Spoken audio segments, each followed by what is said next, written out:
আসসালামু আলাইকুম। স্বাগত জানাচ্ছি আপনাকে বিএসি নিউজের আন্তর্জাতিক সংবাদে। শুরুতেই থাকছে সংবাদ শিরোনাম। প্রথমেই জানিয়ে দেব গাজার কারণে ইসরায়েলের বিরুদ্ধে আবারও ইরানের যুদ্ধ ঘোষণা।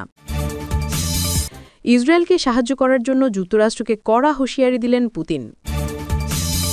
সমুদ্রে ফ্লোটিকা নৌবহর আটকে বিপদে ইসরায়েল। হামাস প্রস্তাবে রাজি হওয়ায় ইসরায়েলকে হামলা থামাতে বললেন যুক্তরাষ্ট্র। এতক্ষণ শুনলেন সংবাদ শিরোনাম, এখন বিস্তারিত।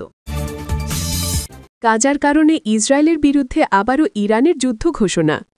গাজার বর্তমান পরিস্থিতি ঘিরে ইরান আবারও ইসরায়েলের বিরুদ্ধে যুদ্ধ ঘোষণার হুমকি দিয়েছে। মধ্যপ্রাচ্যের আকাশে ফের তৈরি হচ্ছে উত্তেজনার কালো মেঘ। ইরানের সর্বোচ্চ নেতৃত্ব সরাসরি ঘোষণা দিয়েছেন, যদি গাজার উপর ইসরায়েলের হামলা বন্ধ না হয় তবে ইরান সরাসরি সামরিক পদক্ষেপ নিতে দ্বিধা করবে না। গাজার হামলার ঘটনায় ইরানের অবস্থান শুরু থেকেই ছিল কঠোর। এবার তারা স্পষ্ট জানিয়ে দিয়েছে, ফিলিস্তিনিদের উপর ইসরায়েলের প্রতিটি আক্রমণকে ইরান নিজেদের উপর আক্রমণ হিসেবে দেখবে। এর ফলে ইসরায়েলের বিরুদ্ধে সরাসরি যুদ্ধে জড়ানোর পথও খুলে যেতে পারে। আন্তর্জাতিক পর্যবেক্ষকরা বলছেন, ইরানের এই ঘোষণার পর পুরো মধ্যপ্রাচ্যের পরিস্থিতি আরও অস্থির হয়ে উঠেছে। যুক্তরাষ্ট্রসহ পশ্চিমা শক্তিগুলো ইতিমধ্যেই ইসরায়েলকে সমর্থন দিচ্ছে। অন্যদিকে ইরান গাজার পক্ষে দাঁড়িয়ে সরাসরি হস্তক্ষেপের ইঙ্গিত দিচ্ছে।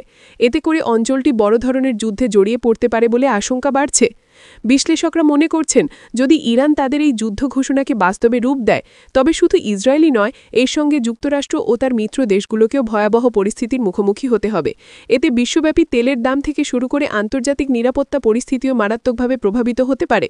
গাজায় ইসরায়েলের অব্যাহত হামলা আর ইরানের যুদ্ধ ঘোষণার হুমকি, এই দুই মিলে এখন গোটা দুনিয়ার দৃষ্টি মধ্যপ্রাচ্যের দিকে। অনেকেই বলছেন, এই মুহূর্তে যদি আন্তর্জাতিক মহল শান্তির জন্য কার্যকর উদ্যোগ না নেয় তবে আসন্ন দিনগুলোতে পৃথিবী আরও বড় এক সংঘাতের সাক্ষী হতে পারে। ইসরায়েলকে সাহায্য করার জন্য যুক্তরাষ্ট্রকে হুঁশিয়ারি দিলেন পুতিন। আন্তর্জাতিক অঙ্গনে ফের চরম উত্তেজনা ছড়িয়ে পড়েছে রাশিয়া ও যুক্তরাষ্ট্রকে ঘিরে।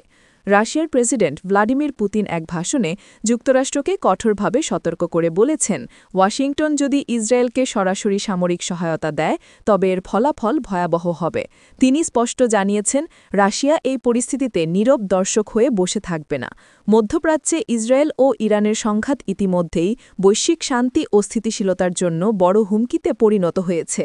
এর মাঝেই যুক্তরাষ্ট্র ইসরায়েলকে উন্নত অস্ত্র ও সামরিক সহায়তা দেওয়ার সিদ্ধান্ত নিয়েছে, আর এটাকেই সর্বোচ্চ ঝুঁকির কারণ হিসেবে দেখছে রাশিয়া।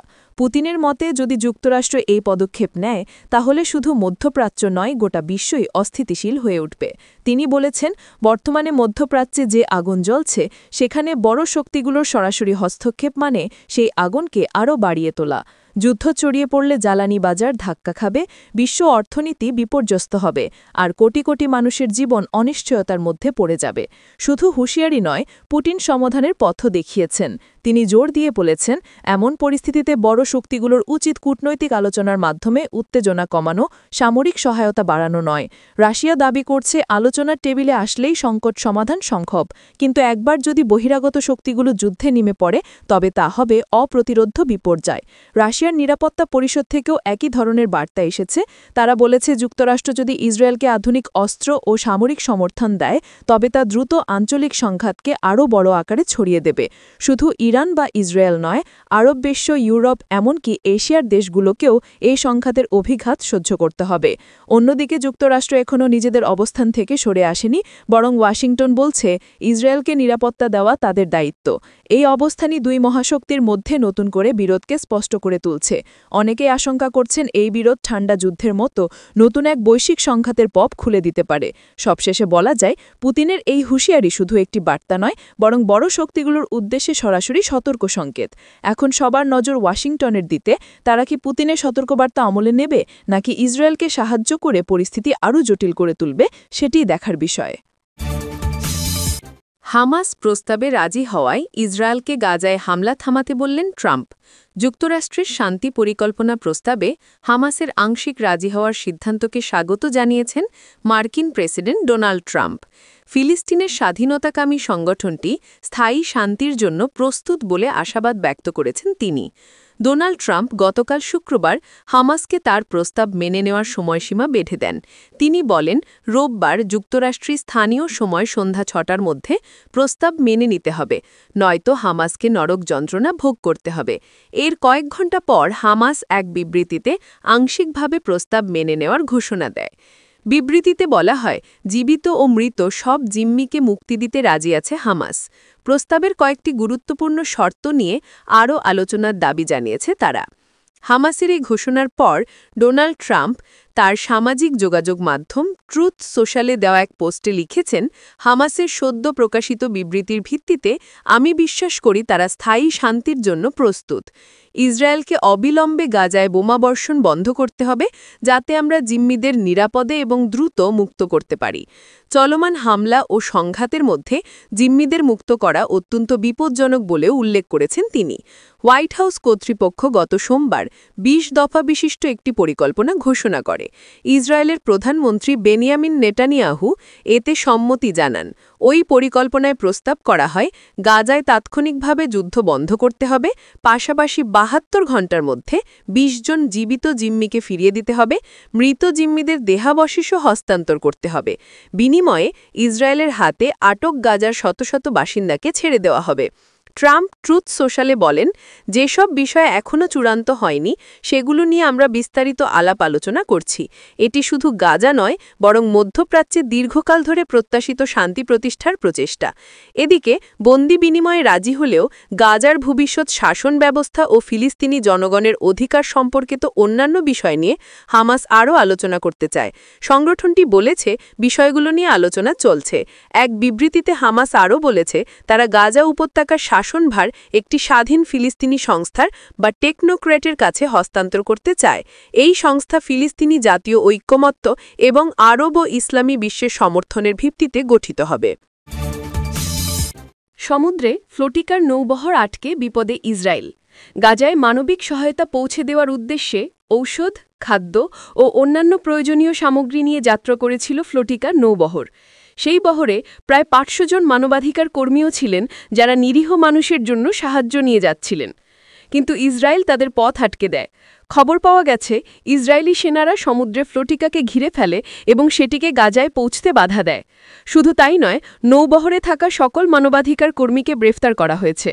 আন্তর্জাতিক মহল বলছে, এটি একটি মানবিক সংকটের দৃষ্টান্ত, কারণ যুদ্ধ পরিস্থিতিতে গাজার সাধারণ মানুষ সবচেয়ে বেশি বিপদে পড়েছে। তাদের কাছে খাবার ও ঔষধ পৌঁছানো ছিল অত্যন্ত জরুরি। এ ঘটনায় ইতিমধ্যেই ইসরায়েলের বিরুদ্ধে বিশ্বব্যাপী সমালোচনার ঝড় উঠেছে। জাতিসংঘসহ বিভিন্ন মানবাধিকার সংস্থা তীব্র প্রতিবাদ জানিয়েছে।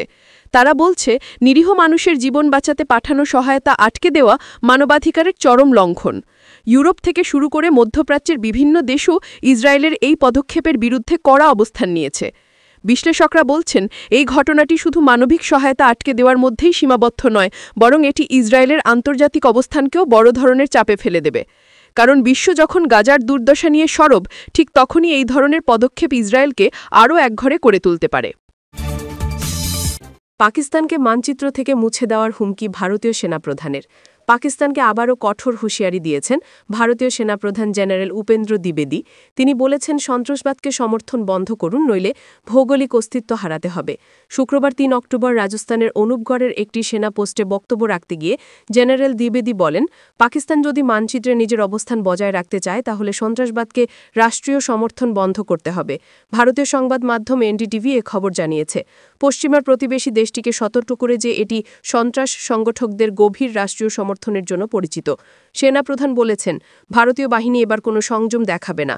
তিনি ইঙ্গিত দিয়ে বলেছেন, যদি ইসলামাবাদ সন্ত্রাসবাদের সমর্থন দেওয়া বন্ধ না করে, তাহলে অপারেশন সিন্দুরের দ্বিতীয় সংস্করণ খুব দূরে থাকবে না।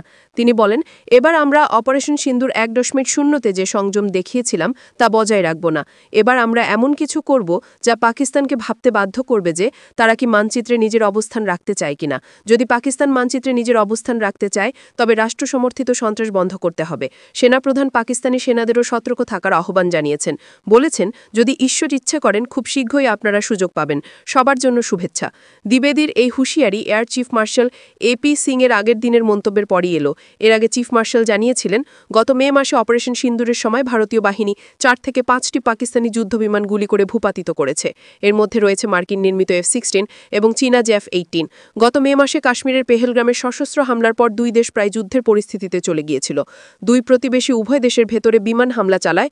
উভয় দেশ কয়েকটি করে যুদ্ধবিমান ভূপাতিতের দাবি করেছে। উত্তেজনা তীব্র হওয়ার প্রেক্ষাপটে বৈশ্বিক চাপ ও মার্কিন প্রেসিডেন্ট ডোনাল্ড ট্রাম্পের আহ্বানে 10 মে একটি যুদ্ধবিরতি কার্যকর হয়।